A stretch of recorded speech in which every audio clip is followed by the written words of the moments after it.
wabarakatuh.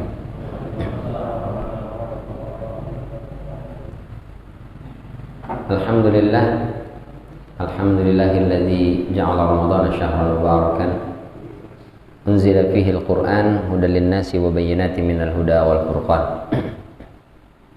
Wassalatu wassalamu ala man kana khuluquhul Qur'an nabiyyina wa maulana Muhammadin sallallahu alaihi wasallam. Allahumma aftah lana abwaabal ilmi wa akrimna binuril fahmi wa sahhil akhlaqana bil hilmi. Allahumma yassir wa la tu'assir fa inna taysira kulli asirin yasirun 'alaik. Selalu berada dalam naungan rahmat Allah Subhanahu wa taala, dimudahkan segala urusan kita, terutama dimudahkan dalam menunaikan ketaatan kita kepadanya insyaallah. Dan mudah-mudahan kita termasuk orang-orang yang dimudahkan oleh Allah untuk bisa bertemu dengan Lailatul Qadar. Dan bukan cuma sekedar ketemu. Kalau cuma sekedar ketemu sih, mudah-mudahan kita ketemunya sedang beribadah kepada Allah, sehingga ibadah kita itu dinilai berlipat ganda senilai dengan 1000 bulan atau bahkan lebih insyaallah. Salawat beriring salam tak lupa kita sampaikan kepada junjungan kita Nabi besar Muhammad sallallahu alaihi wasallam, kepada keluarga beliau, kepada para sahabat beliau, dan juga kepada para pengikutnya, yang mudah-mudahan kita semua masuk ke dalam barisan pengikut Rasulullah sallallahu alaihi wasallam, yang besok di yaumul qiyamah mudah-mudahan kita semua bisa mendapatkan syafaat dari beliau. Amin ya rabbal alamin. Kita masih di surat Al-Kautsar. Seperti biasa kita baca dulu. A'udzu billahi minasy syaithanir rajim.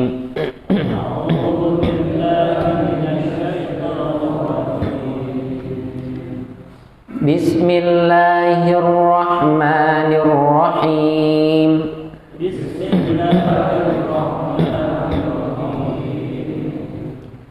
Inna a'tainakal kautsar.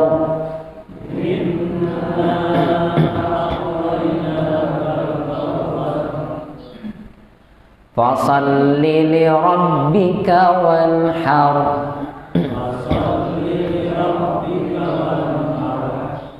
Inna syani'aka huwal abtar.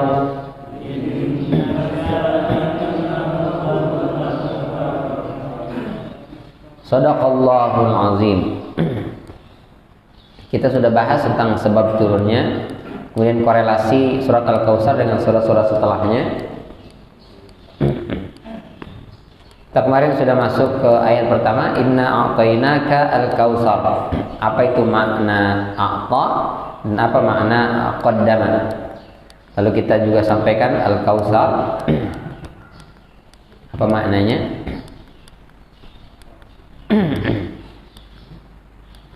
Ini diantara beberapa makna al-kautsar. Yang pertama adalah an-nubuwah, risalah kenabian, kata Ikrimah. Yang kedua, Imam Hasan Al-Basri mengatakan Al-Kautsar itu adalah Al-Quran, sementara Al-Mughirah mengatakan Islam. Ibnu Umar dan juga Anas bin Malik mengatakan bahwa itu adalah sungai di surganya Allah Subhanahu wa taala. Sementara Imam Atha mengatakan bahwa itu adalah telaganya baginda sallallahu alaihi wasallam, dan itu yang dipilih oleh banyak ulama, bahwasanya Al-Kautsar itu adalah sebuah telaga di yaumul qiyamah setelah mahsyar. Itu ada telaga milik Nabi sallallahu alaihi wasallam atau diperuntukkan untuk Nabi sallallahu alaihi wasallam yang disebut dengan Al-Kautsar. Sementara Ibnu Abbas mengatakan itu adalah al-khairul katsir, kebaikan yang banyak. Ya, di antara kebaikan-kebaikan itu semua yang disebutkan tadi plus dengan al-haud atau telaga. Sementara Abu Bakar bin Ayyash mengatakan Al-Kautsar itu adalah kasratu ummatihi, yaitu jumlah umatnya yang banyak. Jadi banyaknya pengikut Rasul sallallahu alaihi wasallam itu adalah nikmat yang luar biasa yang Allah berikan kepada baginda sallallahu alaihi wasallam. Itu yang kata Rasulullah, tazawwaju al-walud al-wadud. Kita diperintahkan oleh Rasulullah menikahlah atau nikahilah wanita-wanita yang al-walud wal wadud. Kalau pakai itu bisa nggak, Ustaz? Pakai itu bisa nggak? Mic-nya? Iya. Nggak sampai? Sampai nggak? Ini agak sakit ini.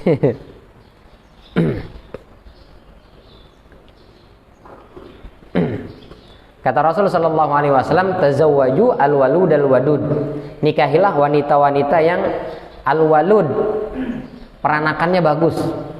Jadi kalau dia menikah atau dinikahi wanita itu gampang hamil. Itu ngeceknya bagaimana itu, Pak? Belum nikah udah tahu ini subur nih peranakannya.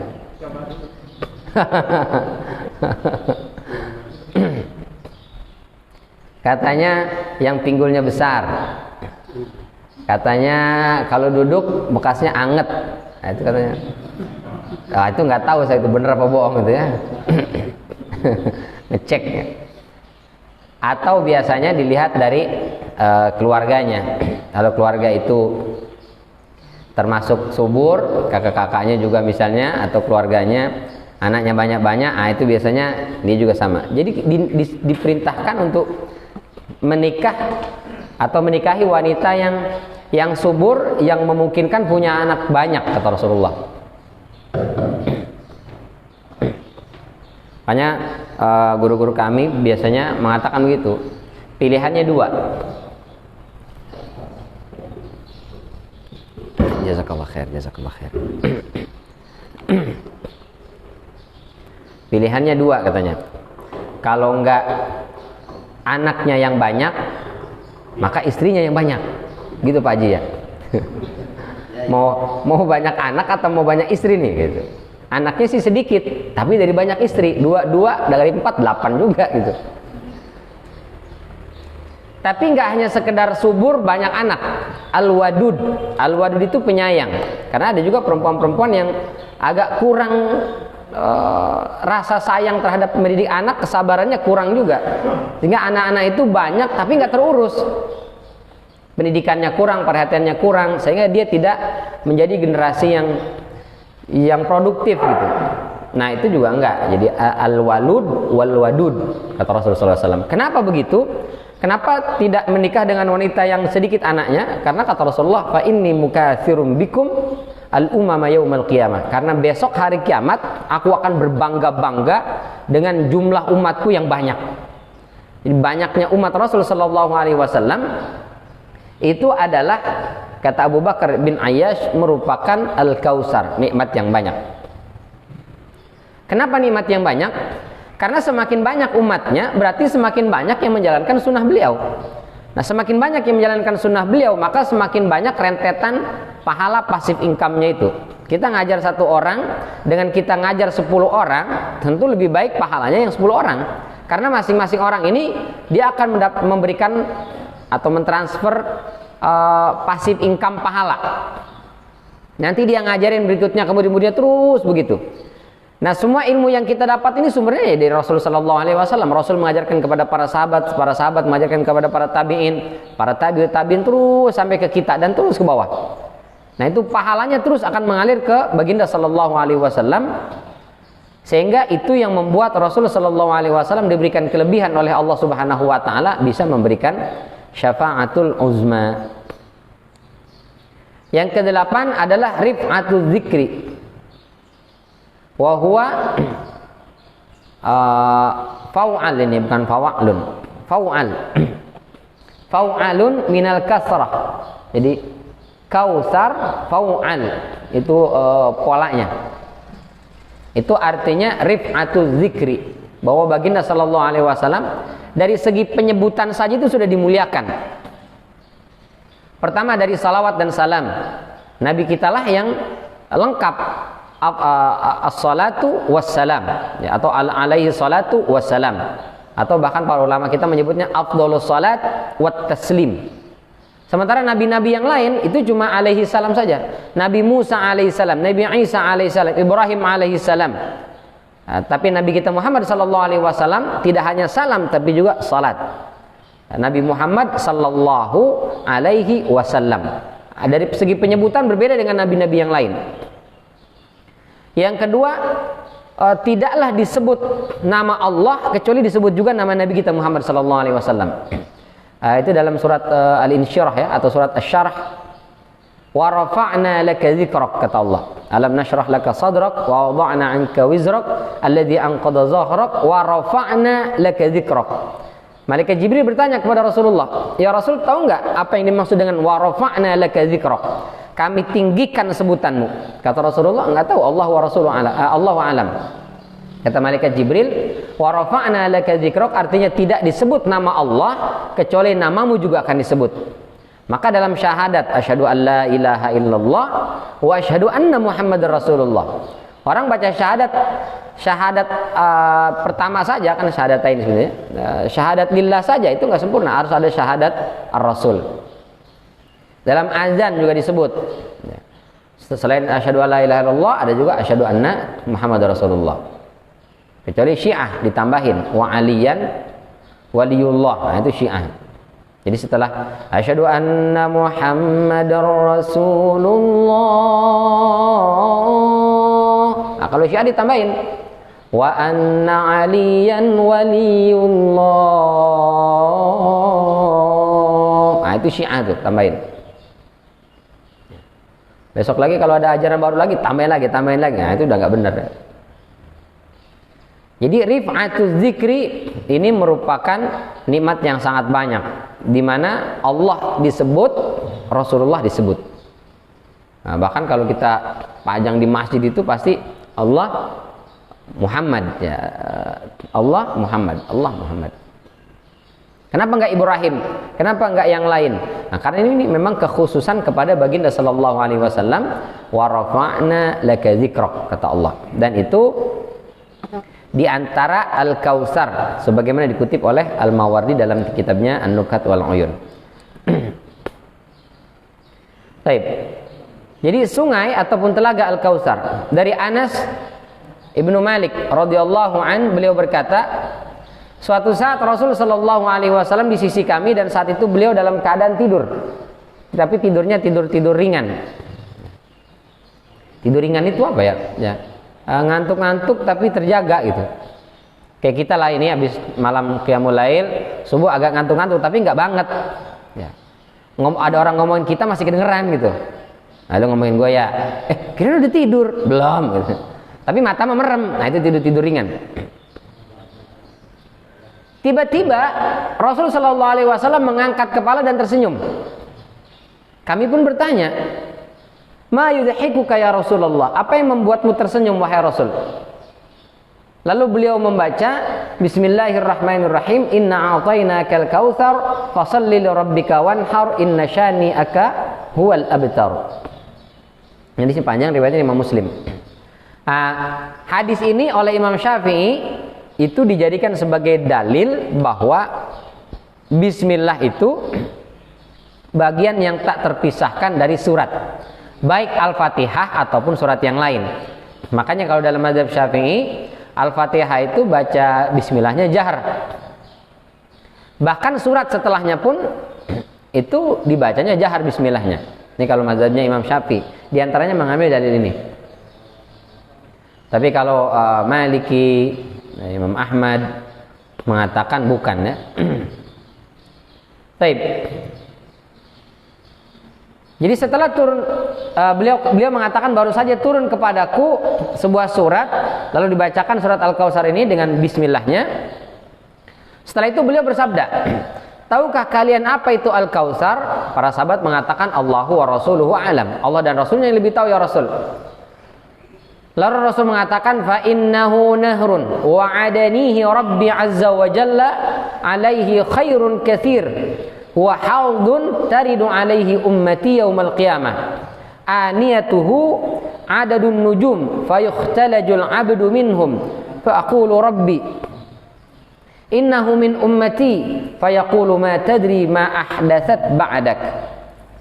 Kata Rasul sallallahu alaihi wasallam, Al-Kautsar itu adalah nahrun, sebuah sungai yang dijanjikan oleh Allah Subhanahu wa taala untukku, wa adani rabbi. khairun katsir. Itu merupakan kenikmatan yang banyak. Jadi sungai itu memiliki kebaikan-kebaikan dan keberkahan-keberkahan yang banyak. Di antara keberkahannya, nauzubillah min dzalik, orang-orang yang sempat nyemplung ke dalam neraka, tapi dia termasuk orang beriman, lalu selesai dia disiksa, dia digodok di sana, digiles, di apa segala macam. Udah bersih dosa-dosanya, diangkat oleh Allah Subhanahu wa taala. Sebelum ke surga, maka orang-orang ini dipersilahkan minum dan mandi di telaga Al-Kautsar. Setelah itu yang tadinya gosong, yauma tabyaddu wujuhu wa taswaddat wujuh. Wajahnya itu pada hitam, gelap. Karena api neraka itu warnanya itu hitam. Kata Rasulullah sallallahu alaihi wasallam, api neraka dipanaskan 70.000 tahun sampai warnanya itu merah semerah-merahnya. Dipanaskan lagi 70.000 tahun, itu warnanya berubah menjadi biru sebiru-birunya. Jadi merah sama biru ternyata lebih panas biru ya. Makanya kalau iklan kompor itu biru warnanya, itu panas berarti. Kalau merah, kurang panas. Tidak berhenti di situ, dipanaskan lagi 70.000 tahun sampai warnanya berubah menjadi putih seputih-putihnya. Jadi kalau api warnanya sudah putih, itu panas banget itu.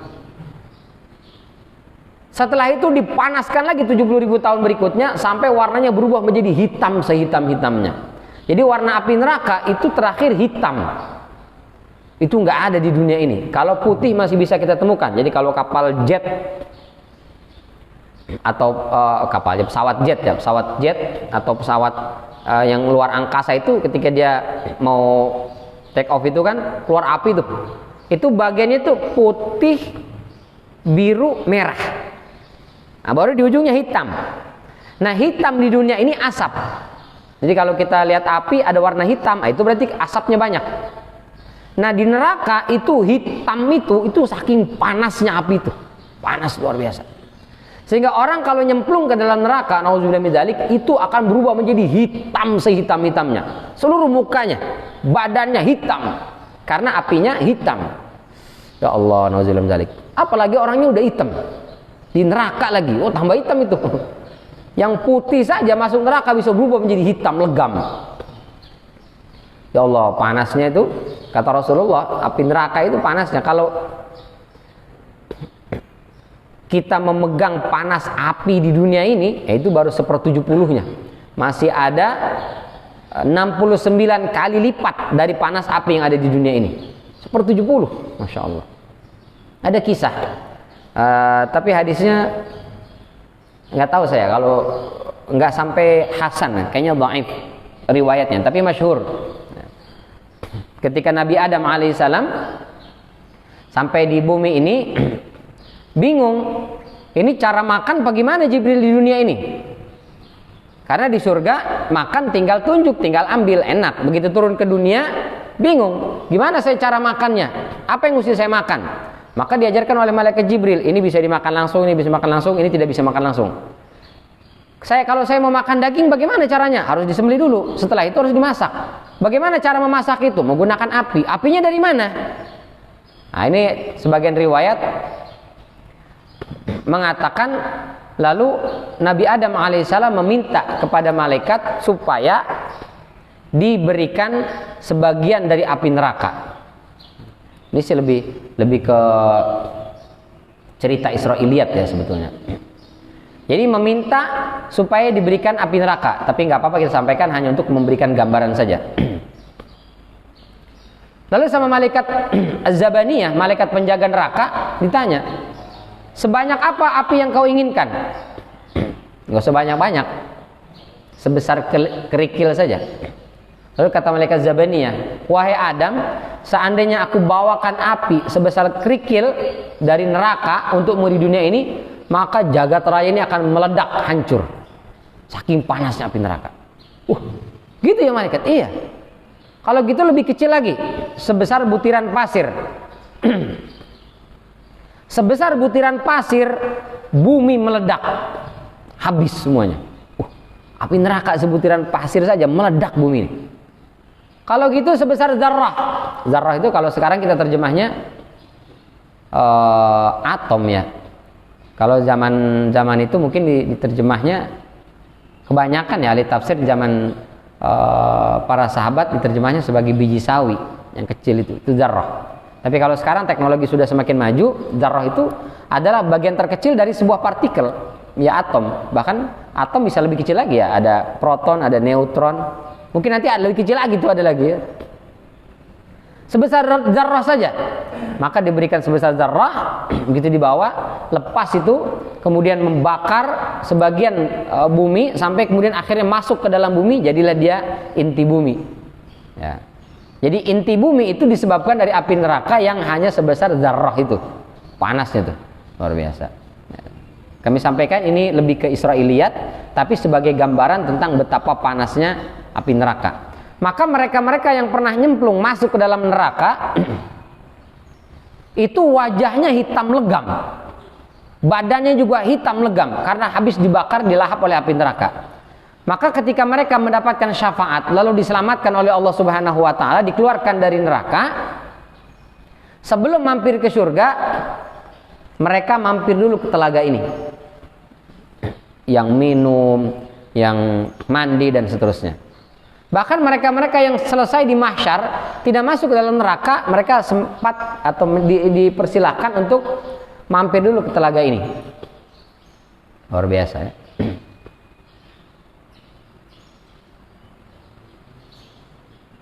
Setelah itu ada sebagian umat-umat Rasul SAW itu yang meminum dari air telaga itu. Kata Rasulullah, aniyatuhu adadun nujum. Jumlah bejananya, gelas untuk minumnya itu banyak sekali, seperti jumlah bintang-bintang yang ada di langit. Berapa jumlah bintang? Banyak ya. Kalau Abu Nawas ketika ditanya sebelum dihukum mati dia, kamu harus bisa menjawab pertanyaanku. Kalau kau bisa menjawab pertanyaanku, maka kau bebas, nggak jadi dihukum. Ini kisah Israiliyat juga ya, Abu Nawas. Bukan Israiliyat sih ya, dongeng-dongeng aja. Apa kata Abu Nawas? Apa pertanyaannya wahai raja? Pertanyaannya, berapa jumlah bintang yang ada di langit? Harus dijawab, harus dijawab. Maka Abu Nawas menjawab, jumlah bintang yang ada di langit sejumlah bulu domba. Oh, itu nggak fair. Iya, jumlahnya sama persis. Berapa jumlah bulu domba? Sejumlah bintang di langit. Jawab Abu Nawas tuh. Nggak percaya saya. Kalau nggak percaya silakan hitung bulu domba itu. Kata raja, daripada saya ngitung bulu domba, yaudahlah, jawaban benar. Akhirnya selamat. Menunjukkan betapa banyaknya jumlah bintang di langit. Dan itu kata Rasul sallallahu alaihi wasallam, jumlah gelas-gelas yang ada di telaga itu untuk minum sama jumlahnya seperti bintang yang ada di langit, banyak sekali. Jadi kalau kita nanti selesai di mahsyar, sebelum sirat, ada yang mengatakan setelah sirat, haud ini, jadi haud sirat. Ada yang mengatakan sirat dulu, baru al-haud, baru surga. Nanti kita akan meminum air dari telaganya Rasulullah SAW berdasarkan riwayat Imam Muslim ini. Nah, itu banyak sekali umat Rasulullah SAW meminum ketika itu, tapi jumlah gelasnya juga banyak. Jadi nggak usah khawatir, Ustaz ngantri nih mau minum di telaga tapi ngantri, gelasnya ganti-gantian. Bekas orang lagi nih, bisa diminum apa kagak nih? Nah, itu nggak perlu, karena jumlah gelasnya kata Rasulullah adadun nujum, seperti jumlah bintang-bintang yang ada di langit, sangat banyak. Fayukhtalajul abdu minhum. Aduh, ini yang nauzubillah min dzalik. Lalu tiba-tiba ada sebagian orang, sekelompok orang, itu lagi dia ngambil gelas mau minum dari telaga Rasulullah, tiba-tiba diusir oleh malaikat. Kamu pergi sana, kamu pergi sana. Lalu kata Rasulullah sallallahu alaihi wasallam, ya Allah, kenapa ini orang-orang diusir? Dia ini umat saya ya Allah. Ini pengikut saya ini. Kenapa kau usir? Kenapa tidak kau biarkan meminum seperti yang lain? Ya Allah.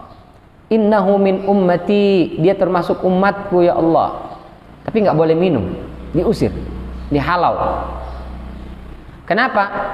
Fayaqulu ma tadri ma ahdatsat ba'dak. Karena engkau tidak tahu ya Rasul, setelahmu, sepeninggalmu, apa amalan-amalan yang telah mereka lakukan. Ya Allah. Ngeri ya. Dihalau dari telaga, Masya Allah. Yang lain dipersilahkan, yang lain boleh minum, yang lain boleh mandi dari situ. Tapi ada sebagian orang itu diusir, nggak boleh. Ya Allah. Sampai Rasul juga bingung, ini umat saya ini, tanda-tandanya ada jelas. Jadi besok kita hari kiamat itu dalam riwayat Imam Bukhari, tidak mesti kita kenal Rasulullah, karena Rasul pasti kenal kita. Jadi Allah berikan kelebihan, umat kita ini ada simahnya, ada tandanya.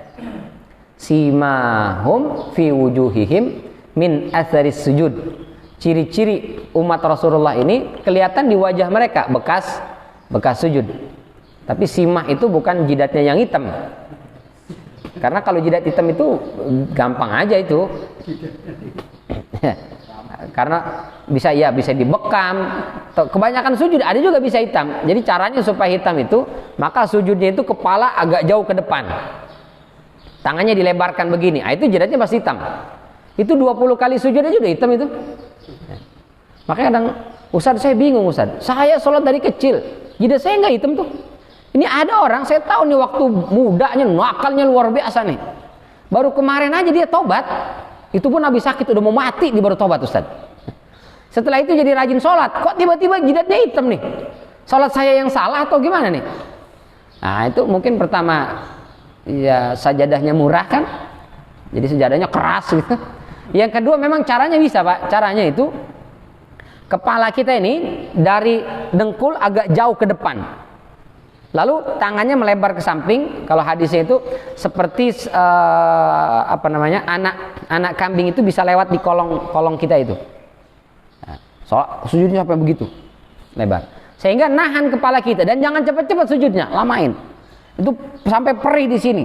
Nah, itu sekitar 20-30 kali sujud. Nah, udah hitam itu jidatnya. Kalau untuk itu dong mah gampang gitu. Atau dibekam tadi juga hitam. Tapi ciri umat Rasulullah bukan dari situ. Ya, tapi wajahnya itu kelihatan dia orang ahli sujud, ahli ibadah, maka nanti akan memancar cahaya. Cahaya itulah yang kemudian dikenali oleh Rasulullah SAW. Kata Rasulullah, satud'auna, nah, inna ummati satud'auna yaumal qiyamah ghurran muhajjalin. Besok hari kiamat umatku itu akan dipanggil, akan dikenali satu persatu. Kenapa? Karena punya ciri berbeda dari umat-umat sebelumnya, yaitu ghurran muhajjalin. Ghurran itu wajah ini itu memancarkan cahaya. Muhajjalin tangan, kaki memancarkan cahaya. Sehingga kenal, ini umat saya nih, ini umat saya, ini umat saya. Oh ya itu bukan. Kenapa? Itu gelap, nggak ada cahayanya. Nah itu bukan. Jadi kita ini dikenali oleh Rasulullah SAW, maka kita dipanggil oleh beliau. Termasuk ini, orang-orang ini mereka itu dikenali oleh Rasulullah SAW termasuk umatnya. Maka begitu minum di telaga Rasulullah, ini umat saya ya Allah. Kenapa nggak boleh minum? Kenapa diusir? Kenapa dihalau? Lalu jawab Allah, innaka ma tadri ma ahdatsat ba'dak.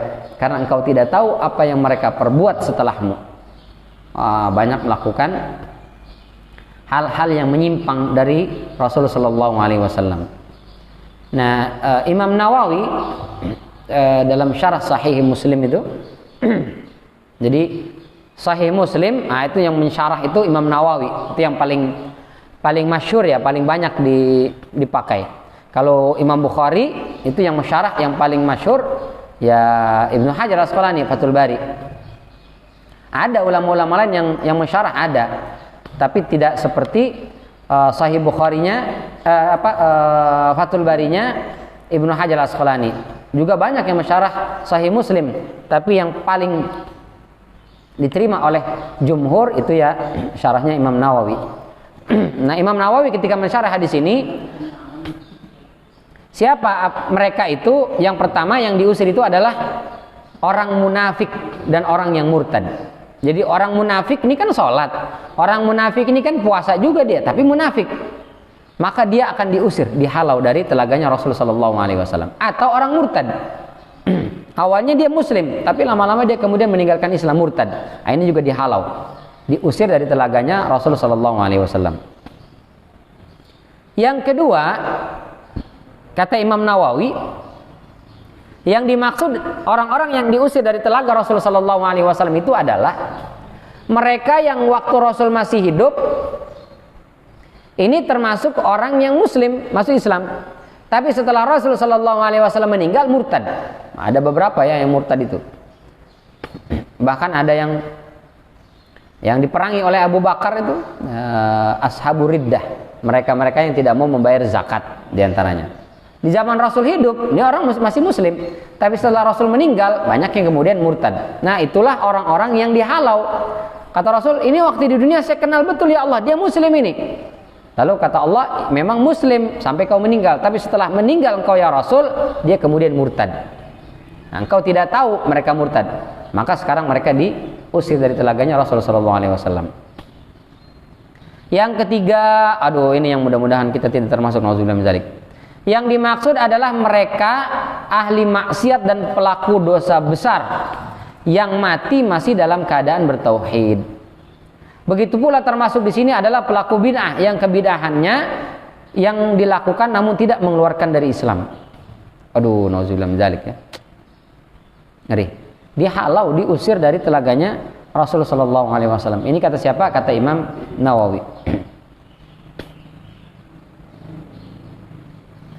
Sementara Imam Al-Hafiz Abu Amr bin Abdul Bar mengatakan, orang yang diusir ini adalah setiap orang yang membuat perkara baru dalam agama. Merekalah yang dijauhkan dari telaga Nabi sallallahu alaihi wasallam.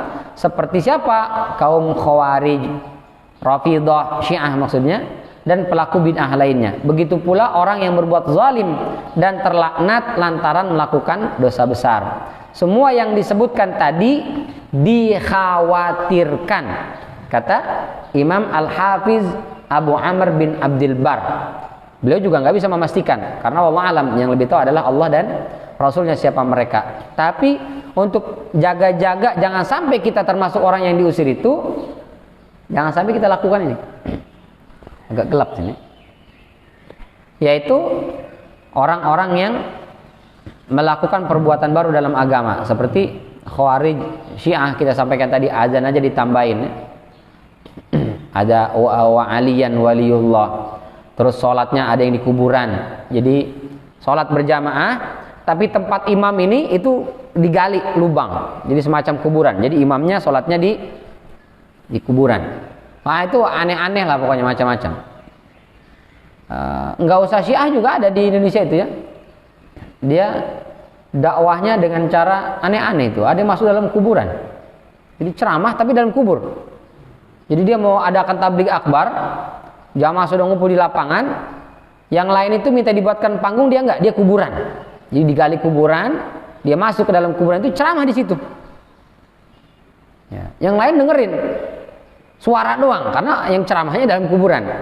Bayangin kita nih, Pak, saya ngisi kajian begini, tapi bapak-bapak nggak ngeliat saya, kenapa? Karena saya masuk dalam kuburan. Nah, aneh-aneh aja.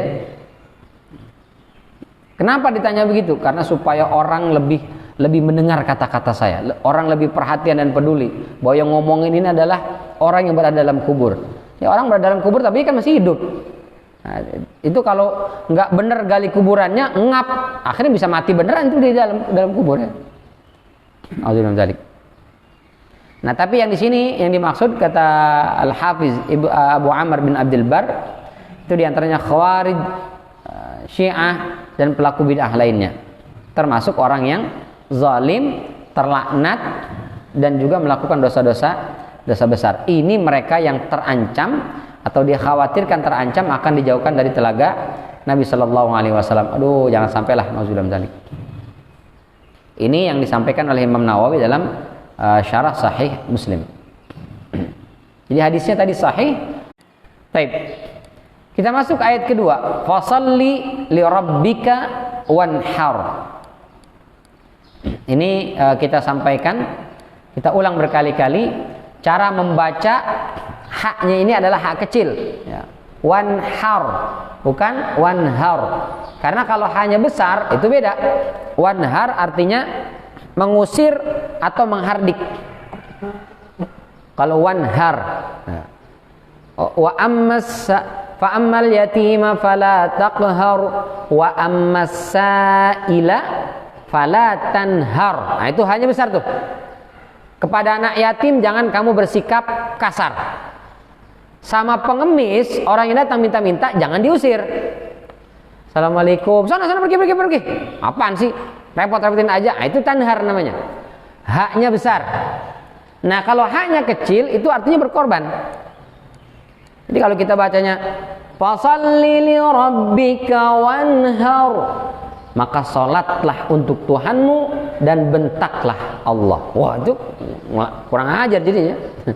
Jadi Allah dibentak, Allah diusir. Nauzubillah. Maka bacanya harus wanhar, hanya kecil.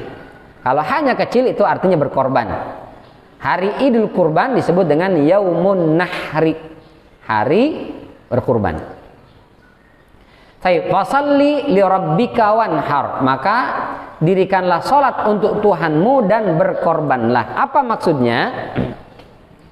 Yang pertama, di antara tanda bersyukur atau berterima kasih kepada Allah Subhanahu wa taala atas nikmat yang begitu banyak yang Allah berikan. Inna a'tainaka al-kautsar, kami telah memberikan kepadamu nikmat yang banyak, bersyukur. Bagaimana cara bersyukurnya? Sholat. Itu tanda kita bersyukur. Terima kasih kepada Allah sudah diberikan kesehatan, pekerjaan, rumah, keluarga, dan segalanya. Bersyukur kepada Allah. Bagaimana cara bersyukurnya? Ya sholat. Kalau nggak sholat, biar kata ribuan kali dibilang alhamdulillah, itu tidak termasuk orang yang bersyukur. Lalu wanhar, berkorban. Di antara berkorban, apa yang kita korbankan? Bisa berkorban waktu, bisa berkorban tenaga, pikiran, harta, dan seterusnya. Untuk Allah Subhanahu wa ta'ala. Waktu, kita sisihkan waktu untuk Allah.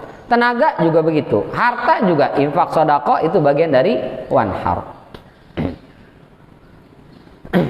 Yang kedua, pemberian itu terkadang menuntut pengorbanan.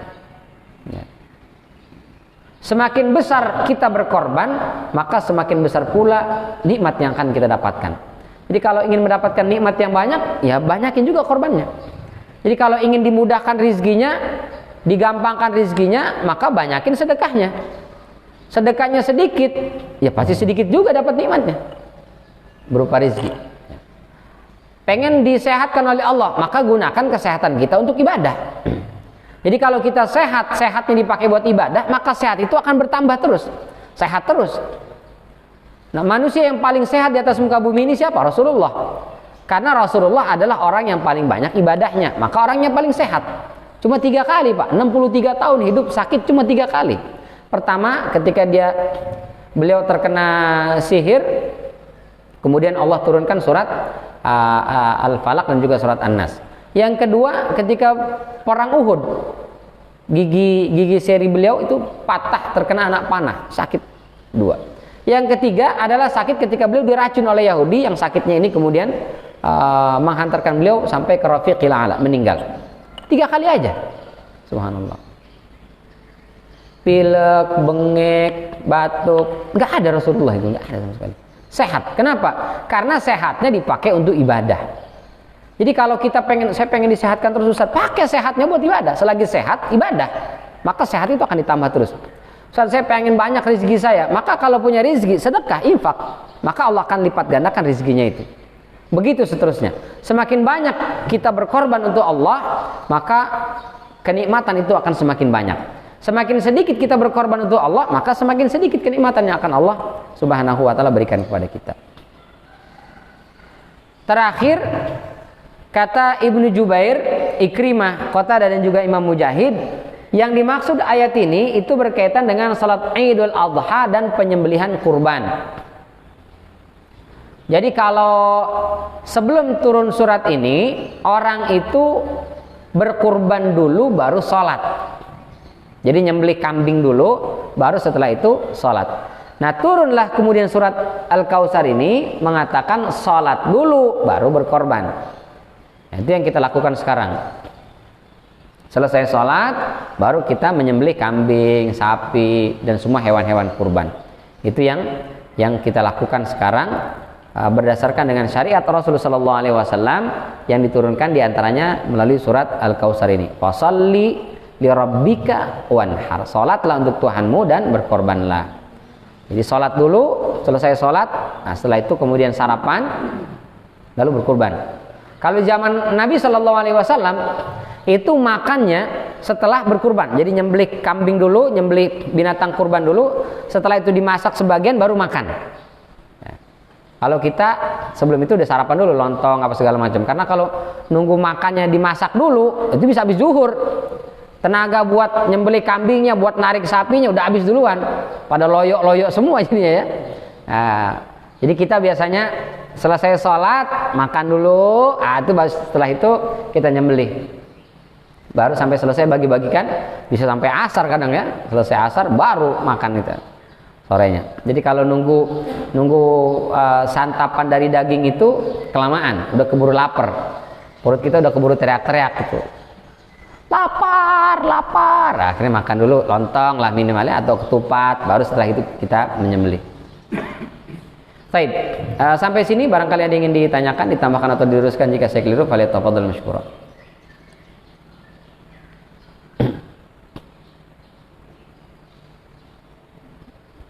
Ya.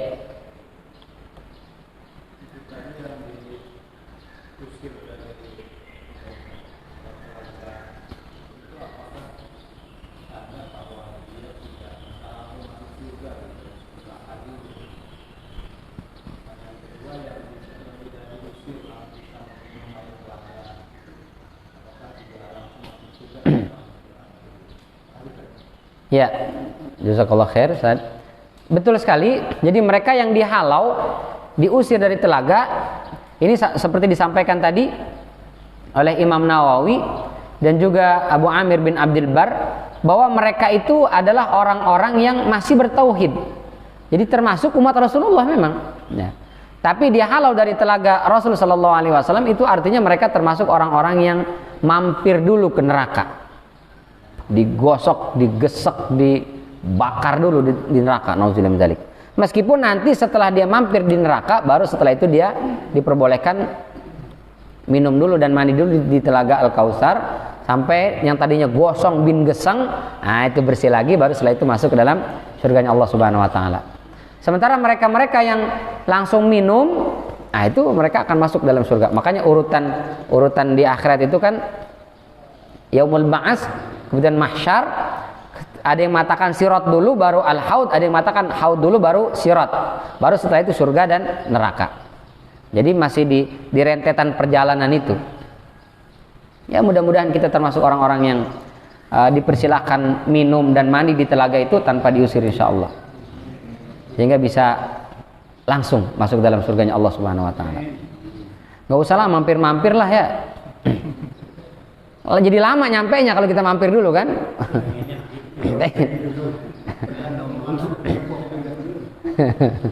Dan kalau ada yang mampir nggak usah ngajak-ngajak. Ya, sendiri aja mampir lah. Mari mampir, nggak usah, sendirian aja udah. Gitu Ustaz barangkali. Allah alam bisawab. Panitia kurban boleh saat makan daging yang dipotong itu makan.